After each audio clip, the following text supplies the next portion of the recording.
Hi, friends. Welcome to Whiskey and Wisdom, day number 19, and that is Advent 19. And we're going through our calendar if this is your first time joining us.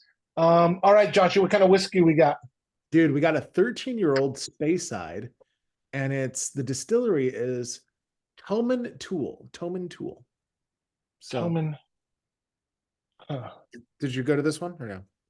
we went to one that starts with a Toman something, a but not necessarily this one. Okay. All right, let's see what it smells like. I'm gonna say there's some spice there. I smell spice too. I still smell spice too. I smell florals. See, I was gonna say wood, like a little so peat. You know who should be doing this is my wife. My wife has a super sniffer, and she can I should add her. Okay, what is this, honey? You know, in fact, I could probably do it from here because she can smell so good. All right. Hey, honey, how does this smell? She's shaking. She's shaking her head at me. She doesn't like whiskey anyway, right? No, you know, she does like whiskey, but the problem is that she only likes really expensive whiskey.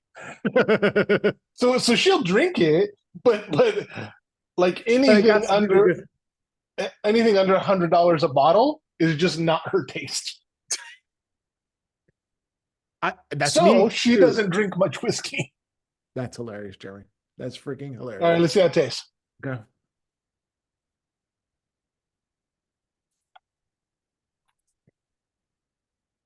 Buttery, creamy, very smooth, A light little spice bit of at the spice end, finish. a little bit, but there's no peatiness to it, I don't think. A little nutty. It dries out your tongue Yeah. a little bit, so a little nutty. Is I that learned is that that from the tasting days of when I was a Starbucks coffee master. oh So really? yeah, If yeah. it's dry on your Dries out your tongue a little bit. If you feel like dry, that's nutty. you and I should go learn how to taste whiskey. Let's find a class and do it. Like, to like take a class. I think that would be Let's do fun. it. That'd be fun. All right, so here's what it says. This is the nose. This is how it smells. Sweet butterscotch and dried fruits, caramelized nuts, and smooth, creamy praline chocolate. Okay. Okay. Interesting. The palate is sherry, honeyed cereal, and nutty notes. So you got the nuttiness, candy's fruit, and a delicate creaminess, with a finish of rounded sherry and just a hint of spice. So I feel I like feel like we called it, dude. I feel like I can definitely get the spices now. Yeah. Like I definitely can call those. Yeah. Yeah. Um, But even the nutty yeah, part and even the creamy, I got the creamy too. So I like that. yeah. I feel the tongue dry thing. Yeah, yeah. So that's a helpful thing. Yeah. It's funny. After 19 days, I just remembered that from my Oh Starbucks yeah, right, days. right. All right, dude, hit me some wisdom. All right, you and I are both pastors. We deal a lot with families and death. Oh yeah. And I think my wisdom for today is tell your family exactly what you want in terms of care Mm, and understand for yourself what does it mean if a doctor has to do compressions on me? What does it mean if um, I'm on an a ventilator? What does it mhm. mean if I'm on a feeding tube?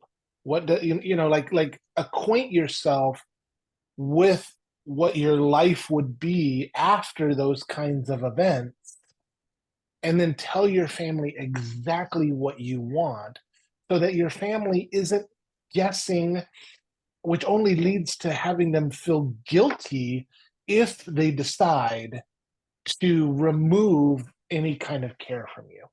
Yeah. Yeah.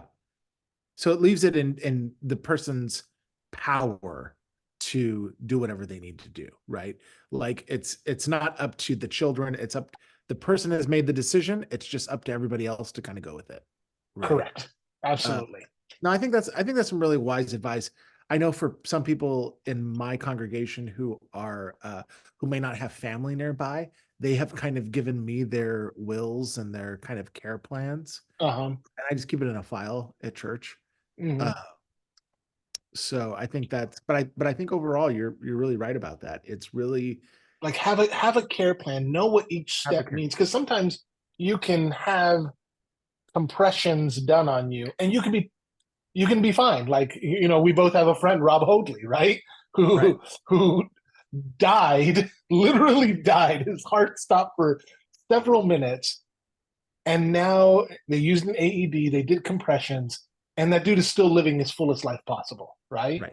But then we also have family members who they've done compressions on and who are still in wheelchairs and feeding tubes and all of that kind of stuff. So know what the implications are of each one of those things. For sure.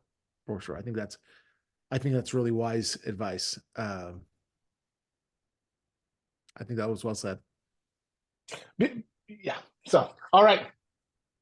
See you Peace. tomorrow.